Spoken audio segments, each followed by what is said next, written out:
দিলাম। আজকে সর্ষে দিয়ে ঢ্যাঁড়সের তরকারি করব, গরম ভাত দিয়ে খেতে ভীষণ ভালো লাগে।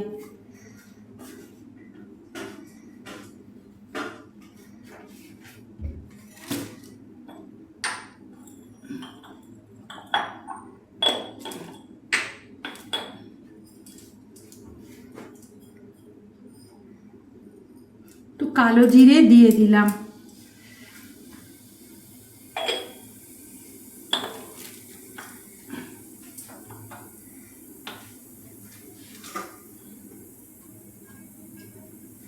এখানে আমি হাফ কিলো ঢ্যাঁড়স নিয়েছি।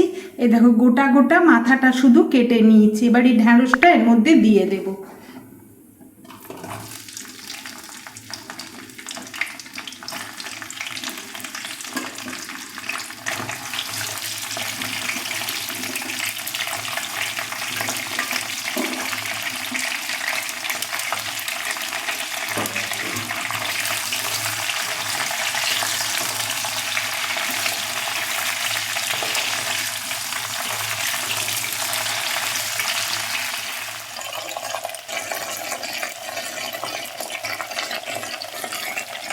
এখানে আমি সর্ষে বেটে নিয়েছি রসুন দিয়ে, আর হলুদ আর লঙ্কা গুঁড়ো, নুন সব দিয়ে সর্ষেটা বেটে নিয়েছি।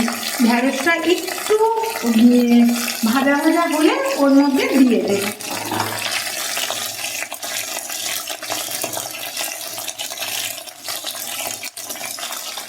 ঢ্যাঁড়সগুলো সেদ্ধ হয়ে গেছে, এইবার আমি এটা দিয়ে দিলাম এর মধ্যে।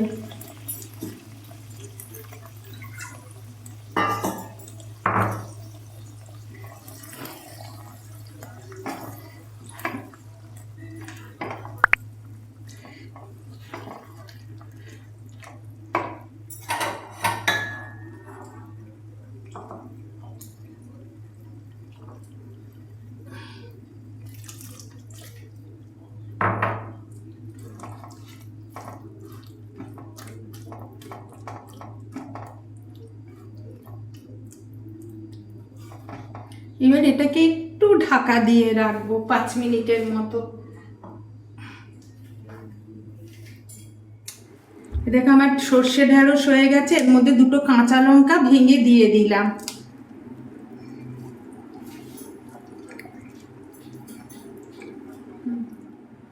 এ দেখো আমার একটা ঢ্যাঁড়সও ভাঙেনি, সব গোটা গোটা রয়েছে। এই যে একটা ঢ্যাঁড়স ভাঙেনি। আমার সর্ষে ঢ্যাঁড়স হয়ে গেছে। ভালো লাগলে একটা লাইক করো, শেয়ার করো, একটা সাবস্ক্রাইব করো। আবার দেখা হচ্ছে পরের একটা কোনো ভিডিওতে।